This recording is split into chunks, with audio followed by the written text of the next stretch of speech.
So, just to let everybody know kind of how I got started, and I'm gonna let everybody laugh at me for a couple minutes here.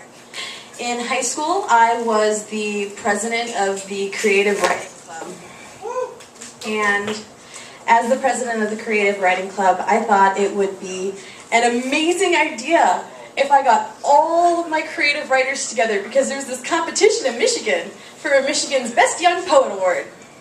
And we were all going to write poems and submit them, and we were all going to get in the top 10, and it was going to be amazing. So, being 17 and stupid, and thinking I knew everything about poetry, we decided to write these poems. And mine was the most beatnik, Audrey Hepburn in a beret, smoky French cafe, 12-second poem I have ever written. Yeah. Well, only 2 of us got picked to continue, and mine was one of those poems. And I actually got published with that poem. But it is not a slam poem. I think they published it out of pity.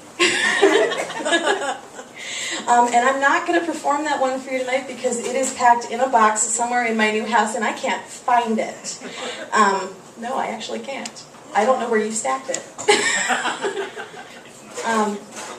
But it led to this love of wanting to share things with others, but it was also the building of the different teenagers in our group getting together and peer editing and talking to each other, and I found that I just felt better when I wrote it out and got it out, rather than letting it fester and fester and fester inside me.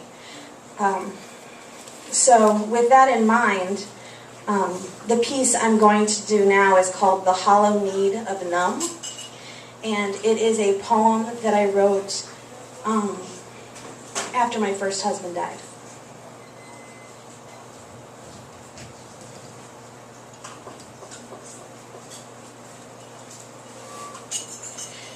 You know those days where you're happy with something and it's nagging your subconscious? Today is one of those days for me. I woke up ridiculously early and started my Sunday routine. I got up, dressed, and went for a walk through the neighborhood. I pushed myself farther today, like every day. It's just so hard to keep moving.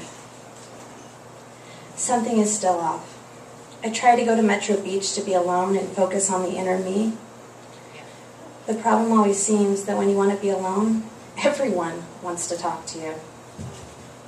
Perfect strangers kept walking up and talking to me, even with my headset on and my music blaring.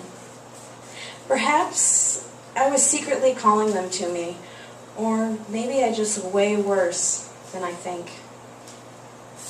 I think they may see that right now I'm missing part of my humanity.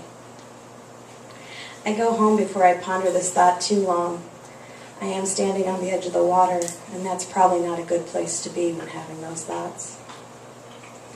I still feel off, but not unhappy or upset. In fact, I feel very little. I will hope it works itself out. I'm too tired to deal with it right now. I must be focused on the remodel now. I can't afford to lose it. I don't have time to lose it. Without being able to see him, my insecurities start getting the better of me. I would really like to feel myself without question again. I will start by deciding that regardless of my lack of feelings, I'm going to be happy. I'm going to look happy until I feel happy. I'll focus on this until myself comes back to me. Perhaps in time, I'll go back to the world.